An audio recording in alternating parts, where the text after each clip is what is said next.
Every story you hear leaves a lesson behind.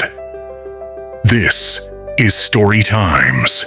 Title: The Rich Man Who Learned to Be Kind. Let me tell you a story not just about money, not just about success, but about a man who had everything the world calls wealth, yet lacked the one thing that truly makes a person rich. This is the story of the rich man who learned to be kind. Everyone in the city knew his name. If you mentioned his surname, people straightened their backs. If you mentioned his company, people lowered their voices. If you mentioned his wealth, people stopped talking and started imagining. He was one of the richest men in the city. Big houses, luxury cars, private drivers, security everywhere. But there was something else everyone knew about him. He was cold, not quiet, not shy, cold. His name was Mr. Money Speaks. Mr. Money Speaks believed one thing very strongly: kindness doesn't pay bills.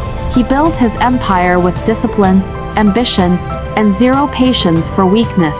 He didn't greet cleaners. He didn't smile at waiters. He didn't notice beggars. To him, people were either useful or invisible, and most people were invisible. Every morning, Mr. Money Speaks left his mansion in a polished black car. His driver would say, "Good morning, sir." Mr. Money Speaks never replied. At the office, employees stood straighter when he walked past, not because they admired him, because they feared him. If someone made a mistake, Mr. Money Speaks didn't correct it. He crushed them with words. "You're replaceable," he would say. "I don't pay for excuses." And people believed him because he was powerful, because he was rich. But power without kindness has a quiet way of breaking things, not loudly, slowly.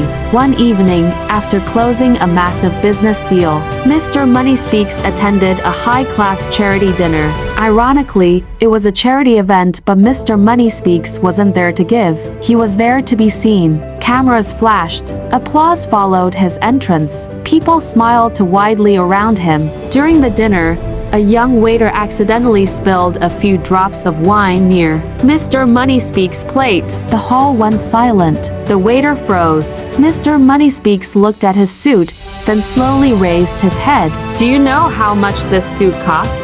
he asked calmly, but his calm was dangerous. "I am sorry, sir," the waiter stammered. "Sorry doesn't fix stupidity," Mr. Money Speaks replied. "You should be grateful I don't get you fired." The boy's eyes dropped. He whispered, "Thank you, sir." That night, Mr. Money Speaks went home satisfied. Another reminder of who was powerful. But power has a strange way of testing people when they least expect it. A few weeks later, Mr. Money Speaks began feeling tired. At first, he ignored it. Rich men don't get sick, they get rest. But the tiredness became pain. The pain became weakness. One morning, he collapsed in his bathroom. He woke up in a hospital bed. Machines beeped softly. White walls surrounded him. For the first time in years, Mr. Money Speaks was not in control. The doctor looked serious. "Mr. Money Speaks," he said, "your condition is critical. Stress has damaged your heart. We'll do our best, but you need rest and reflection." Reflection. Mr. Money Speaks hated that word. Days passed in the hospital. Visitors came, business partners, lawyers, assistants. They spoke about stocks, contracts, and numbers. But when visiting hours ended, the room became quiet, painfully quiet. No family, no close friends, no laughter, just machines and silence. One evening, an old cleaner entered his room to mop the floor. She greeted him softly. "Good evening, sir. I hope you're feeling better." Mr. Money Speaks didn't respond. She continued working, humming a gentle tune. After a while, she spoke again, not expecting an answer. "You know," she said kindly, "I've cleaned these halls for 20 years. I've seen rich men, poor men, strong men, weak men. In the end, only one thing matters." Mr. Money Speaks turned his head. "What?" he asked sharply. She smiled gently. "How you treated people when you had the chance." Then she left. Those words followed him into the night. For the first time in his life, Mr. Money Speaks couldn't sleep, not because of work, but because of memories. Faces he ignored, voices he silenced, people he humiliated, and suddenly, all his money couldn't buy peace. A few days later, Mr. Money Speaks was discharged. He returned home, but something inside him felt different. The mansion felt empty. The silence felt heavier.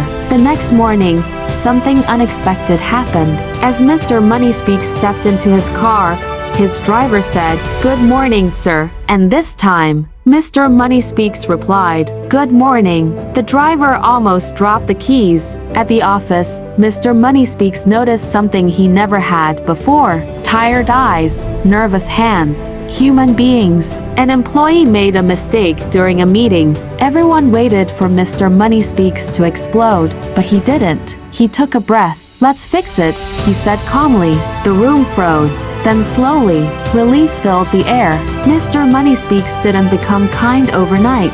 Change doesn't work like that. But he began to notice. He greeted people. He listened. He asked questions. One afternoon, he saw a familiar face near the building entrance. It was the same young waiter from the charity dinner, now working as a cleaner. Mr. Money Speaks felt something twist inside him. He walked over. "You," he said softly. The boy looked terrified. "I owe you an apology," Mr. Money Speaks said. "I was wrong." The boy blinked. No one had ever apologized to him before, especially not a man like Mr. Money Speaks. That day, Mr. Money Speaks started a foundation not for publicity, but for purpose. He improved working conditions, paid fair wages, offered scholarships, but more importantly, he changed how he treated people. Months later, Mr. Money Speaks stood at the window of his office. Watching employees laugh during lunch break, he realized something powerful. He still had his wealth, still had his success, but now, he had respect, peace, connection, and those things felt richer than any bank account. Mr. Money Speaks once believed kindness was weakness. Now he knew the truth. Kindness is strength. Kindness is legacy. Kindness is wealth that never runs out. Because money can buy comfort, but kindness buys meaning. And that was the day Mr. Money Speaks truly became rich. If this story touched you, remember, you don't need to be rich to be kind, but you need kindness to be truly rich. Like, share, and subscribe for more inspiring stories on Storytimes to 404. Thank you for spending this moment with Story Times. If this story touched you, don't forget to like, share, and subscribe for more meaningful stories. Until next time, remember every story teaches a lesson,